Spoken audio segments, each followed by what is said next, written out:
अभी तक हम इस तैयारी में लगे थे कि 18 तारीख आने वाली है, हमारी 121 बिटियाँ आएंगी, दामाद आएंगे और उनका बड़ा धूमधाम से सब कुछ होगा। अब हम ये सोच रहे हैं कि जब आज शाम को ये विवाह के बाद जाएंगे तो किसकी तैयारी करें। लेकिन हम यही कहेंगे कि बिटिया, भीड़ के कारण हम जरूर नहीं मिल पाए, बात नहीं अलग अलग कर पाए, तुम आते रहना, जब समय मिले जोड़ा से ही आना, खूब खुश रहना, जहाँ भी रहना एक काम करना, रामचरितमानस का पाठ जरूर करना। तो जब तुम रामायण पढ़ना बिटिया तो एक एक रामचरितमानस बागेश्वर धाम से हमने दी है, और तुम रामचरितमानस पढ़ना, अपने परिवार को पढ़ाना बिटिया। उसी रामचरितमानस के राम से हमें ये लगेगा कि हमारी बिटिया हमको याद कर रही है। और आज धर्म के पिता के रूप में, वैसे पूज्य मलुक पीठ वाले महाराज जी जो कह रहे थे वो कम नहीं, कि आप सब लक्ष्मी और नारायण हो। बड़े हम तो देखो माध्यम हैं, करने वाले जरूर दिखाई पड़ रहे, लोगों को लग रहा है कि गुरुजी करवा रहे हैं, गुरुजी ये सब कर रहे हैं, पर सच तो यह है एक एक कार्यकर्ता, एक एक बागेश्वर धाम का सेवादार जो पार्किंग, पानी, टेंट, सुविधा से लेकर के जगह जगह धूप में खड़े, पंडाल में खड़े, जगह जगह व्यवस्था बना रहे, इस संपूर्ण आयोजन का श्रेय बागेश्वर धाम के एक एक पुष्प को जाता है। और धन देना तो सरल है, लेकिन यहाँ पर धूप में खड़े होकर अपनी निजी भावनाओं का दमन करके दूसरे की भावनाओं को सिर चढ़ा करके सेवा करना बहुत कठिन है। तो आज हम सच में गौरवान्वित हैं।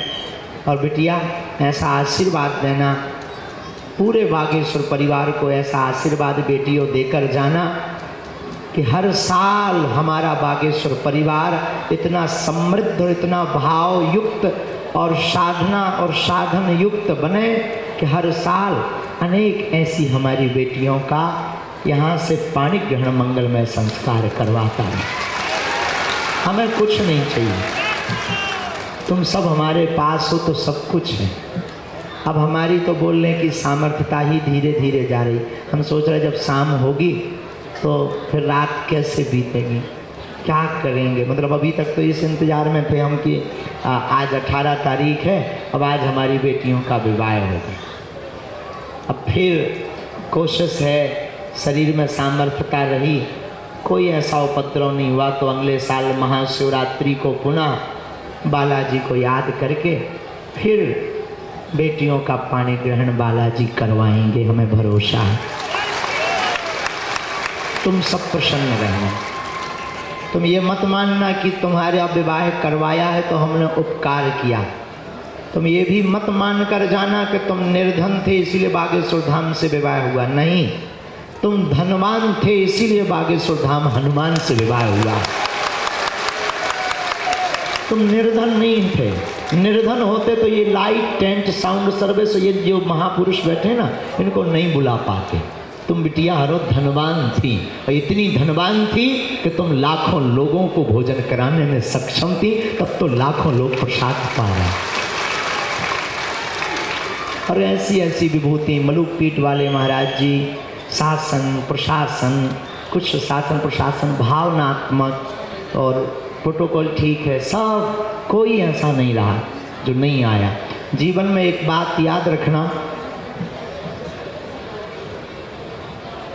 धनवान बहुत होते हैं, संपत्ति बहुतों के पास होती है, पर हम आप सबको, आप सब हमारी आत्मा है जो पीछे तक खड़े हैं, आप सबको हम विनम्रता पूर्वक निवेदन करें।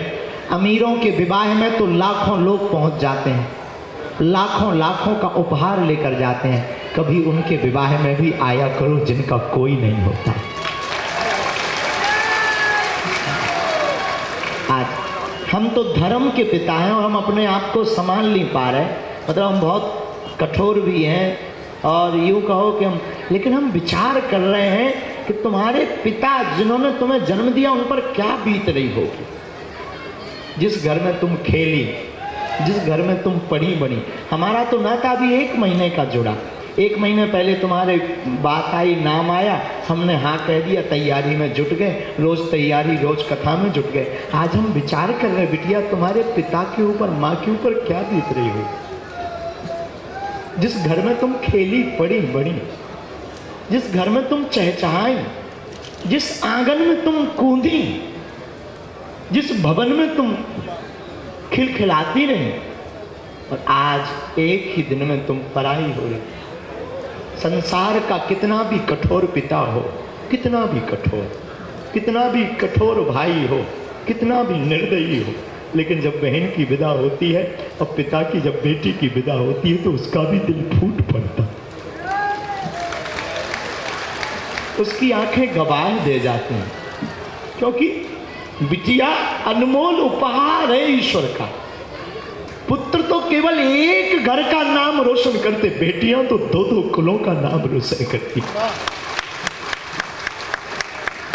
बड़े दिल वाले होते जिनके घर बेटियां होती। कहने को तो ठीक है बेटी का आज विवाह हो गया, सच तो यह है कि अब बिटिया पर अधिकार किसी और का है।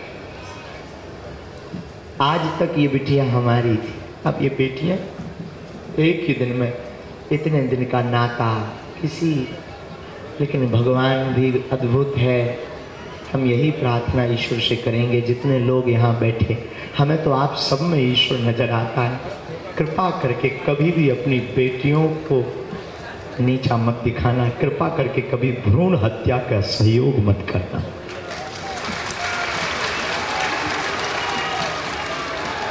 पुत्र एक घड़ी पिता के लिए नहीं बेचैन रहता। रात को 2 बजे पिता काम करके आवे, थक करके आवे, बहुत मेहनत करके आवे, नौकरी करके आवे और बहुत ज्यादा मशक्कत करके आवे, पुत्र नहीं एक घड़ी उठता है। पर बेटी कितनी भी थकी हो, कितनी भी बीमार पड़ी हो, वो चहक करके उठ करके दरवाजा खोल देती। पापा पापा कहो तो मैं रोटी बना दूं।